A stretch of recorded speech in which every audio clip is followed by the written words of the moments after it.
aux tests qui viennent de Dieu lui-même. Dieu ne t'entend pas, il éprouve pour évaluer, pour nous avoir notre dimension de la bénédiction. Alléluia. Donc, le moteur de toute une délivrance du chrétien, c'est juste la parole de Dieu.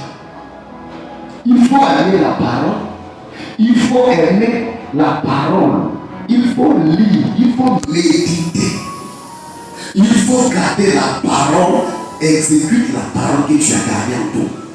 À chaque situation, une parole proportionnelle. À chaque situation, une parole de Dieu sera égale à la situation. Exemple, je suis en face d'un démon. Je suis en face d'un quelqu'un que le diable est en train de secouer. Amen. Amen. Quelqu'un qui a dit d'écumer.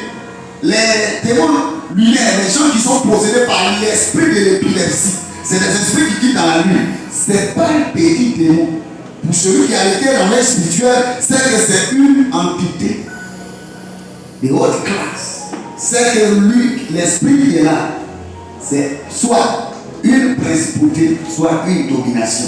Si tu n'as pas assez de puissance, tu n'es pas assis, ne t'évacue pas, parce que l'esprit là a puissance de toi. Même quand tu as le nom de Jésus dans ta bouche, dis-moi bien Amen. Amen. On va dans la Bible. Jésus a soufflé sur ses apôtres.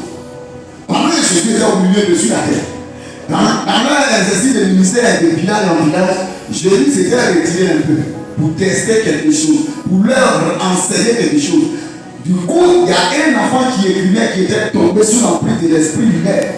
Il y a un qui parlait, qui s'agissait, qui convulsait. Le père de l'enfant, tu as vu hier les pierres chasser les autres démons, tu as vu hier les pierres guérir les autres maladies, va prendre son enfant pour les envoyer. Plus les pierres priaient, plus les démons étaient modias. Ça les a dépassés, ça les a supprimés. Le monsieur a levé leur lèvres pour lui dire, viens au secours de notre foi. Viens, mon enfant est malade, tes serviteurs n'ont pas pu faire quelque chose. Quand le maître est arrivé, il a menacé le démon d'un coup. Le démon est parti. Les biens n'avaient-ils pas l'onction? Les biens n'avaient-ils pas le nom de Jésus? C'est pas tout démon on chasse avec le nom de Jésus. On chasse certains démons à cause de la position qu'on occupe dans le spirituel. Dis bien Amen. Amen. L'armée de Dieu, il dit qu'il ne se répand pas de ses dons. Le don qu'il a donné à Lucifer est resté avec Lucifer. La puissance qu'il a donnée est restée avec lui. L'esprit de dragon est resté en tant que le dragon dans le pouvoir du dragon. Le dragon crache le feu. Le serpent aussi, le dragon est resté avec son pouvoir. Sauf qu'on l'a chassé de son tour. Celui qui est dans l'armée, formation qu'il a reçue, s'il avait tué quelqu'un, on a su la route, avec pistolet, on dit qu'on va parler de lui, tu ne fais plus partie de l'armée, tu es rebelle. Tu es censé sécuriser les gens. Mais toi, tu tues la population, n'est-ce pas? On le chasse. Mais on le chasse dans l'armée. Mais la formation reçue dans l'armée de lui n'a pas été arrachée. Donc, si quelqu'un joue avec lui quelque part, il peut tordre ton cou fatigué. Aujourd'hui, dans l'armée, il y a des gens qui sont là pour former les gens. Il y a des gens qui font taekwondo, judo, kung fu. Amen. Amen. Parce que l'arme a fait quitter dans ta main. Et puis, où il n'y a plus de balle. Avant, c'était les, comment on appelle, les couteaux qu'on mettait au bout des fusils là. Les gens partaient avec. Mais maintenant là, si quelqu'un a un pied, il part sur des places, plan, tu reste à ça, il va casser ton cou et puis tu vas mourir. Baïonnette va rester comme ça, il va casser ton cou. Amen. Donc le diable a son pouvoir avec lui. Le diable est descendu avec sa puissance.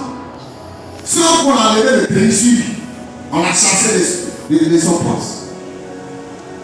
Donc si un enfant de Dieu ne connaît pas certaines paroles de Dieu, ça est dans sa tête qu'il est possédé. Je vais prêcher. Amen. Beaucoup de personnes que vous les voyez souffrir souvent ici, vous allez comprendre pourquoi. Chaque fois on prie pour la personne et la délivrance ne voit pas les yeux. C'est parce que il n'a pas encore fait jour dans son cerveau. Dis bien Amen. Amen. Dis bien Amen. Amen. Dis bien Amen. Amen. Dis bien Amen. Amen. Le Dieu fera jour dans ton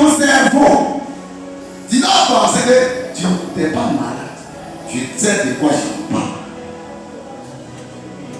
Imaginez un prince qui ignore qui est prince. Imaginez un prince qui ignore que oui, le bâton des commandements, son papa a voyagé. Son papa lui dit, tiens, c'est toi qui as l'autorité sur tout le pays. Il a un bâton en main. Quand il passe, tout le monde s'incline, mais lui, il a vu. Il se dit, c'est une canne qui va l'aider pour marcher. Donc, car le commandement qui est censé ne pas toucher la boue, il va voir.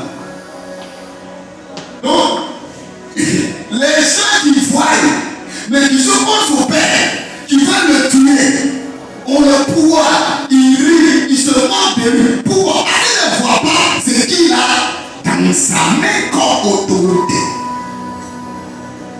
Mais le jour va et puis il va voir que dans sa main droite, il y a un sceptre, il y a un bâton, il y a même l'effigie du lion sur le bâton, ou même l'effigie de l'aigle royal sur le bâton, ou la tête de taureau sur le bâton. Attention, ça depuis, et puis oui, tu as ça, mais il n'a pas encore fait jour dans ton cerveau. C'est ça on parle d'éclairage de l'esprit. Alléluia. Amen. C'est pourquoi vous verrez que quand vous prenez vos Bibles, la Bible devient comme citerne. Pour l'ouvrir, c'est comme ils ont mis cadenas.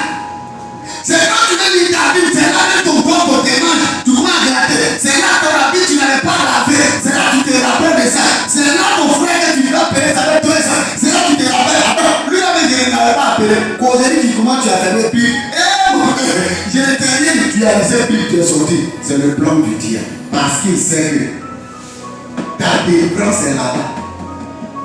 Ta délivrance n'est pas seulement, on l'a dit, ça va, pour que je pas sort. Il sort, celui qui sort peut rentrer. Pourquoi il rentre? Celui qui a le sceau, la clé de sa propre maison, les clés des portes de sa vie. Si la personne sait que telle clé doit fermer les portes de ma vie à Satan, ou telle clé doit ouvrir les portes de ma vie à Satan, si la personne ignore cette clé, ta vie est comme un cimetière, à tout moment on rentre, à tout moment on peut sortir. Cimetière du village, bien sûr. Allez à Abidjan ici, cimetière là, à cause des cieux, les gens volent les ossements, on met grille, on met portail, c'est pas ça. Mais le village du village qui a le temps pour aller mettre portail là, il n'a pas envie de manger ces cimetières, il va venir. Lui, sa maison de la première, puis il va venir faire produire autour des cimetières. Qui est ici? Amen. Donc, bien aimé, l'essence, le moteur d'une délivrance efficace, c'est pas Jésus a dit. Une fois j'ai dit ici, il y a deux niveaux de délivrance. Lorsque quelqu'un reçoit Jésus pour Seigneur et Sauveur, il est délivré. Et quoi? Du passeport de l'enfer qu'il détenait dans sa main.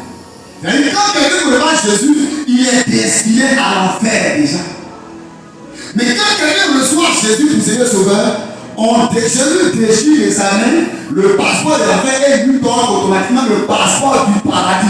Quand il ne connaît pas la parole de Dieu.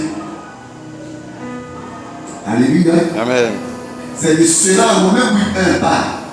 Romains 8.1 dit, il n'y a plus de condamnation pour tous ceux qui sont en Jésus-Christ. Ceux qui ne sont pas nés de la chair, qui ne font pas la volonté du sang, mais qui sont conduits par le Saint-Esprit. Point. Et l'autre verset dit, vous connaîtrez la vérité. C'est à ce niveau-là on est aujourd'hui. Tu es rien sauvé, tu dois au ciel. Mais sur la terre, tu es quoi? Sur la terre, tu as quoi? Sur la terre, tu es qui? C'est là la vraie délivrance. Lazare, dans la Bible, est resté pauvre, il est au ciel. Mais pas auprès de lui, est resté riche, mais lui aussi, il a même affaire. Dieu ne t'a pas appelé à manger la misère.